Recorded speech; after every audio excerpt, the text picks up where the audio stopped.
This is Kelly Christensen, Hi, Kelly Tamela. 4 of our 5 board members. Kelly. Greg Canfield. Nice to meet you. Hi, Andrew Chauvin. Nice to meet you. Perry Beecham. Nice to meet you. Hi. And we have our mayor in the audience and one of our council members. Hello. It's a stacked house. Thanks for coming. Oh, I appreciate you inviting me. So, Kelly, we're going to just start a little bit. We've kind of had introductions, Perry and Andy and Greg and Pamela. Have you give us just a little bit of a background on what you're doing now and what some of the roles are that you've had? And I know they've been vast and varied. What haven't I done? But just kind of give them a little background and fill them in a little bit. So we'll have 25 years on at the Board of Water and Light in 2 weeks. And I started out as a distribution engineer, pretty much right out of college. I had 1 year experience working for a venture capital company. Started out in distribution, T&D rebuild, back when we were replacing all the transformers because everybody upgraded their air conditioning. Pretty much moved into the customer project side, dealing a lot with commercial industrial customers, new business. We compete for wires business, so a lot of competitive work. Moved into supervision fairly quickly, and then got moved into marketing because they combined the division. And in about '99, we combined all of our utilities, so we streamlined our engineering divisions, and I took over the customer project side of water, steam, chilled water, electricity, and street lighting. So we ran pretty much everything customer, distribution wall out for customers. Everything from rate making. I was in charge of rules and regulations for about 12 years. Rate making, you name it. It was just a big mixed bag. A lot of contracts. GM was one of my clients. Did a lot of negotiations for large deals to keep GM in town. And then 2006 or 7, I can't remember actually, I was promoted to manager. So I had the system integrity side and the customer project side of distribution. Including our marketing still, our strategic accounts program, our records management. I had our test group and our primary metering at the time. When Peter Lark came in, he rearranged some things, and I was in charge of customer projects and picked up a couple special projects. One of them being the plug-in electric vehicle program, which was an interesting project, not knowing much about electric vehicles. Learned quickly. That project was quite successful, and from there got pulled from my current management duties to do other special projects. One was the reutilization of all the board property, doing an assessment. We have a significant amount of property in the floodplain, and doing a full assessment so we could figure out how to reuse what we have or make some decisions about building new buildings, which we did. We refurbished and we rebuilt. We built a new building. The second project was moving our company from massive amounts of paper that we had as a 120-year-old company to a more paperless, streamlined, proper retention project. Again, because it's hard to get engineers to get rid of paper, and I am one. They said, let's let Kelly do this. That kind of pushed me more towards the IT side because I was doing a lot with IT.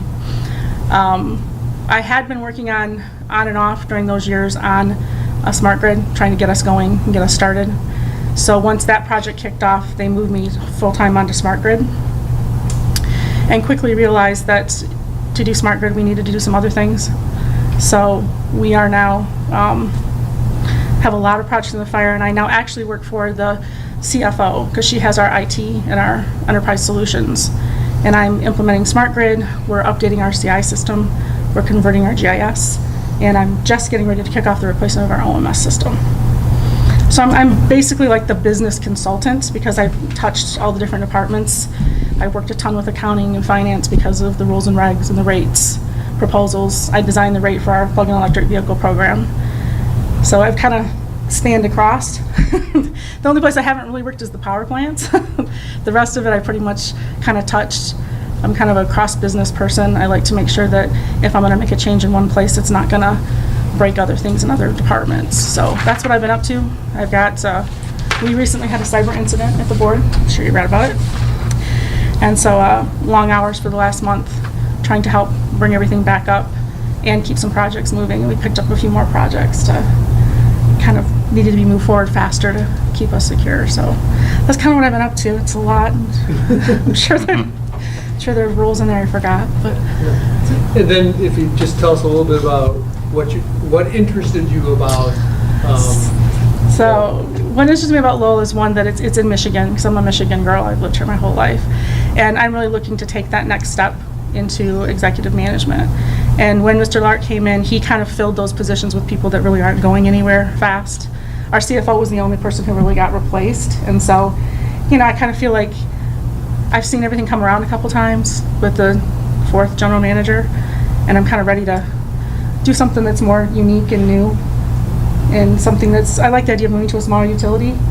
I love the fact that it's community-based, that it serves the public, kind of like we do in Lansing, but on a smaller scale. Right. But yeah, I'm really looking to take that next step. So that was my main thought, was just, I'm kind of ready to do it. I love what I'm doing. I love the people I work with. It's just, when it came up, I thought, I'd really like to try my hand at it. Good. We've developed a series of questions that each board member had some interest, and so we'll kind of pass it around here, and Okay. they're probably going to fire some questions at you. Gently fire. Loft, I guess. All right. First question, Lowell Light and Power is currently implementing 2 new combustion turbines and partnering with a private investor on a biodigester. What type of similar projects have you been involved with in the past? Okay, so on production, I have not been directly involved, but on renewables, I helped write the Granger contract with the first implementation that we did with Granger, and worked on some of the logistics around getting distribution and transmission in and out. But that was a while ago. It was about 12 years ago. So not as much experience on that as possible, but contract management, I've got tons of it.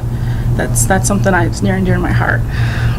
Our attorney keeps telling me I should go get my law degree. No, I'll let you do that. But so I do have some experience with the contractual parts of it, not a lot with the construction, but I know my way around plans, so. And then recently, Lowell Light and Power ratified a contract with the IBEW. What experience do you have with solving problems between coworkers and management that would help to prevent future conflicts? So I have a lot of experience with union. I've had both union and non-union folks. I also worked on negotiations, and I work closely with the IBEW. Currently, our business manager and I are in discussions on where to move our utility in the smart grid world. We have a lot of positions that are going to have to change. So we spend a lot of time managing the relationship as far as expectations of the employees. I spend a lot of time talking about what's not going to change and what is, things that are going to change, and kind of slowly move into it, so it's not just a shock all of a sudden one day their job's different. So that is a skill I think I bring to the table, because you have to manage that. You can't just say, okay, today this is what's going to happen, because change is hard for some people. I think through the Smart Grid project I've learned a lot about how to manage that relationship. From disciplinary issues, I've handled them. I know how to handle them. I also prefer to hit them early and fast and quickly, so that people don't build bad behavior, which when that happens, then it's harder to deal with. And it's a management issue. Allowing that to happen is a management issue from my perspective. If you have rules, they need to be followed, but the proper mentorship has to be done. And issues between unions and I don't know how your relationship is here. We have a fairly strong relationship at the board. Working hand in hand and being open and transparent about the goals of the company helps a lot. So is Lansing a union shop? Yes. Oh, yes. Yeah. We're 54% union right now, I believe. It goes up and down a little bit, but we have a number of ranks of union folks. Here's a more of a informational question or whatever. Is the board of Lansing Light and Water, Power, whatever, are they appointed, or is that an elected position? They are appointed by the mayor and then Okay. approved by city council. Okay, so same thing here. So I think our relationships are very similar. You're a separate entity financially. Your HR, everything is separate. But I'm assuming you guys pay payment in lieu of taxes also. Yeah, it's negotiated. Yeah, it's a very similar relationship. Okay. Yeah. I was curious because I know that there are some that are elected, Right. and I just was curious on Yeah. that. If I can just follow up a little bit on your answer to Greg's question, you sort of talked about the discipline needs to be swift and clear, but that mentoring aspect of it. So how would you describe your management style? Can you give us an example of that? My management style is very inclusive. I don't like to make decisions in a vacuum. I like people to tell me everything that needs to, all the opinions, what's good, bad, the consequences, the risks.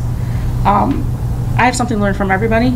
There's no person that I'm not going to take input from, but from a management style, I think, it's transparency. I don't want to make a decision based on half the facts, and I don't like getting half the facts. So I really like to make sure that everybody has what they need to give me information back. Conversely, I don't hold information back. I'm the first person to share whatever it is that needs to be shared. That's not confidential, obviously. So I don't like yes people, because it doesn't do anybody any good, especially when you have a nimble team. You really need to know that people are going to be willing to speak up and say, wait, but then respectfully understand if you make a decision that's different. But I want to make an informed decision. They may not like the decision I finally make because there may be some other factors, but I'm going to tell them what I can about why I made the decision. But I like working with a team that has some healthy discourse.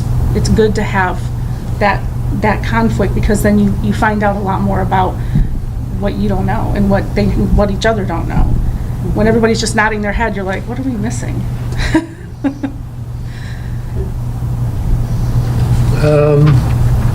What recent accomplishments would you point to that has prepared you for the position of general manager at Lowell Light and Power?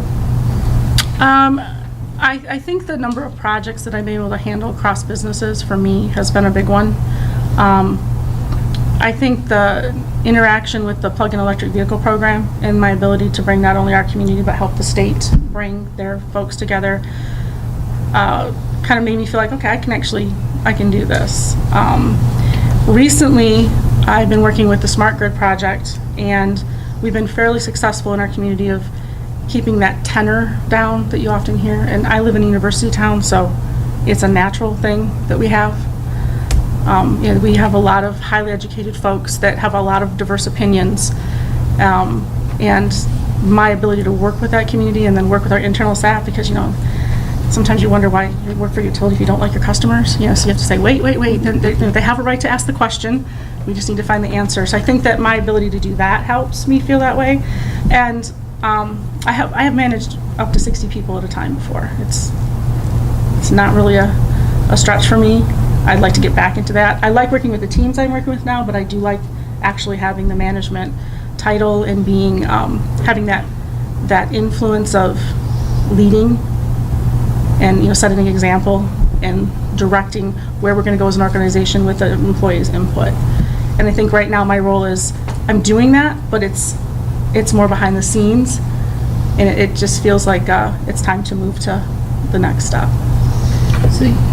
Sorry, you mentioned some involvement with the state and the whole smart cars. Are you involved with the state in any like MMPA? I'm laughing because those were almost identical things that I was going to... And again, that's why I want to get back to this side, because I was, until I got pulled off to really do the hard technology stuff, and I liked working with the state agencies. I worked directly with the state of Michigan, was one of my accounts. On the water side, I've worked with the DEQ before, when we've had water issues, and I've worked with state inspectors on street lighting issues, and you get all those fun things like that. But yeah, that's something I'd like to get back into. I have a lot of contacts still over there. I do work with a couple state agencies peripherally with other volunteer things I do with Downtown Lansing. It's kind of a partnership issue. We put staff on some of their downtown committees so that then we can work with the state for any utility issues that come up. But they're more peripheral right now. You just had mentioned about volunteer. This board has, in the recent year, I believe the board is very pro-volunteer, small community and everything, and we've actually implemented where our employees can take a full day's pay if they volunteer and throughout the year and still be paid for that. Have you done, A lot of volunteer Are you on experience board on with your that? I resume. mean, That's what's, awesome. I mean, what's your, I know, I think that's actually awesome. I think that, especially when you run a public agency like a utility that touches everybody, having your employees involved in the community is the best way to make them appreciate who they're serving. I have a ton of volunteer experience, as you saw from my resume. I even, I pared back my volunteerism a little bit this spring simply because I've been working a lot of hours, but I generally do a lot of after-hours volunteer, and we're allowed at the board to do things, to volunteer and take time for that. Plus, we have a lot of community events that we put on that we volunteer for. So I think it's important. I think it's almost a requirement to really make, some people don't like to do it, and that's okay. But when you have employees that are part of the community and really understand and volunteer and meet their the people who pay them, it's good for them to understand that.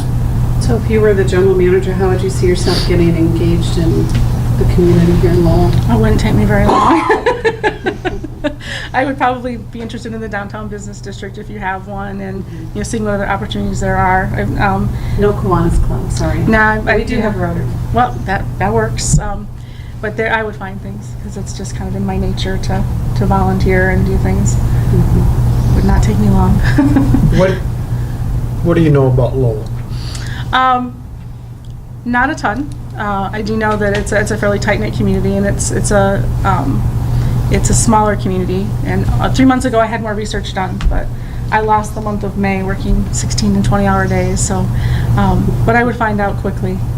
It doesn't take me long to assess. I do a lot of research, but the fact that you're set up similar as far as your government and your utilities to Lansing, it probably won't take me long to grab the ropes on that, because that helps. I like the idea that the utility is a separate arm and it's not a city agency. It's easier to keep your finances straight. It's easier to understand your PILT contracts and things like that. But as far as like the general outline, as I was talking earlier, I kind of did a little tour around. I've been here several times, it's just not recently. So I don't have relatives who live here or anything. I have them who live in Grand Rapids and in East Lansing, but not in Lowell. So something I would have to burn into a little bit. So, in this political climate that we're in, nationally, state, locally, I mean, we've had some conflicts recently between Light and Power and the city. I believe that those are being mended, and we're on our mayor's here, but we're moving forward, and I think we're getting some of that's miscommunication, whatever. But how would you? There's certainly that aspect could crop up, could go on. How would you handle those things, and how would you work towards a resolution between the board and the city council? Well, depending on, there's always going to be some level of politics, no matter where you work, and especially when you work for public agencies. The most important thing is transparency and making sure that everybody understands the other's position and then working towards compromise. Nobody's ever going to get everything they want in a political situation. It's always going to end up being a compromise. The issue is making sure that compromise is financially, fiscally responsible for both parties if it involves both. Making sure that, again, the communication is very clear, and not only to the people involved in the political issue, but also to your ratepayers when you make the decision. Because it's nothing worse than trying to explain 3 years later why you did something and not really having the transparency of being able to walk back through that this is why the decision was made. But compromise is always necessary with governments. It just is. Kelly, I'm going to throw in a question here. Because everybody sitting here might not know, but a couple of years ago, the board went through a major crisis when you had an outage there and created a lot of political controversy. And just kind of tell us what your involvement was in that mending process. I think that would give people a little bit of a flavor. Let me put it this way. I I like would it have too. handled it differently. One of the reasons that I was not, I'll just be honest with you, I was not sorry to see Peter go is how he handled that. I thought it was the way we should have handled it differently. The mayor took advantage of it, for the right reasons in his mind. But my role was really on the employee side of just keeping them moving forward. We all had jobs to do. I work storm duty the entire time. I oversee the spotters. keep them moving, keep the critical staff, making sure that we're rotating in and out. But, you know, my role really in mending that at the end was just reminding the engineers and the staff that really felt beat up by that they still have their job and they still have a job to do. And, you know, while